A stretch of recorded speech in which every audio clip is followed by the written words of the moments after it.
Kali ini kita akan belajar tentang pencegahan korupsi. Ada yang tahu apa itu korupsi? Korupsi itu perbuatan yang dilakukan oleh seseorang atau sekelompok orang untuk mendapatkan keuntungan pribadi dengan menyalahgunakan kekuasaannya dan jabatannya. Kira-kira kenapa ya seseorang bisa melakukan korupsi? Jadi, penyebab seseorang melakukan perbuatan korupsi itu dikarenakan yang pertama itu sifat selalu merasa kurang. Bila seseorang memiliki sifat selalu merasa kurang, maka dapat muncul rasa rakus dan serakah. Rasa ingin lebih inilah yang dituruti oleh para pelaku korupsi sehingga mereka menuntaskannya dengan cara korupsi, merugikan banyak pihak demi keuntungan pribadinya. Yang kedua yaitu moral yang lemah. Seseorang yang moralnya tidak kuat cenderung mudah tergoda untuk melakukan korupsi.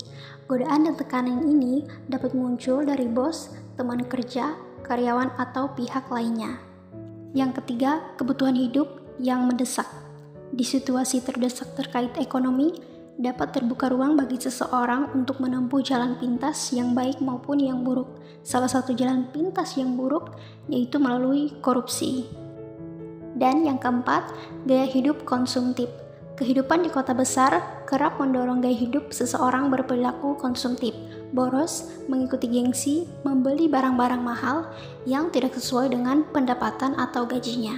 Hal inilah yang mendorong seseorang untuk melakukan korupsi. Berikut adik-adik bisa lihat contoh korupsi di lingkungan sekolah.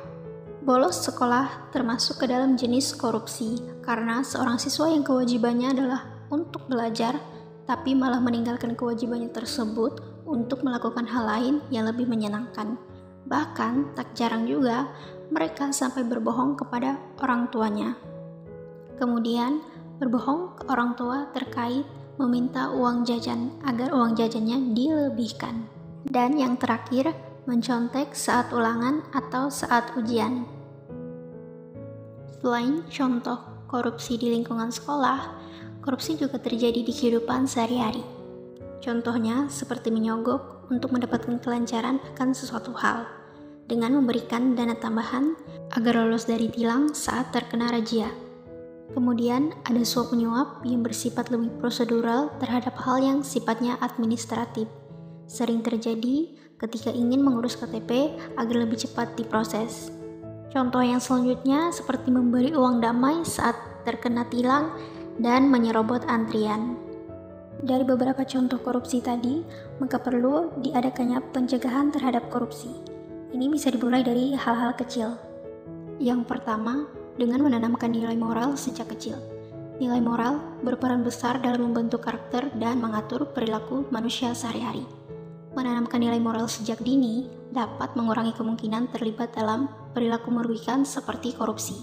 Bisa dibilang, bagaimana kita dididik menentukan kemajuan negara. Kemudian yang kedua dengan mengatur keuangan. Jika keuangan kita teratur, kita tidak akan cenderung merampas hak orang lain. Kemudian yang ketiga, tidak sering mengikuti tren. Setiap hari ada saja tren baru yang mendorong orang untuk ikut tren tersebut. Tidak peduli jumlah uang yang dikeluarkan sehingga menimbulkan perilaku yang konsumtif. Ada baiknya untuk berpikir terlebih dahulu apakah tren itu bersifat konsumtif semata atau tidak. Jika tujuannya hanya untuk diakui orang lain, lebih baik uang itu disimpan untuk kebutuhan di masa mendatang. Dan yang keempat, fokus pada tanggung jawab dan tegas menolak semua jenis tindakan ataupun ajakan untuk berbuat korupsi.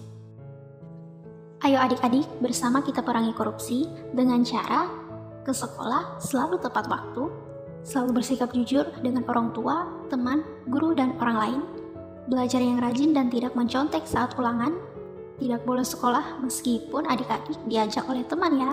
Jadi, itu tadi penjelasan untuk materi kita hari ini ya.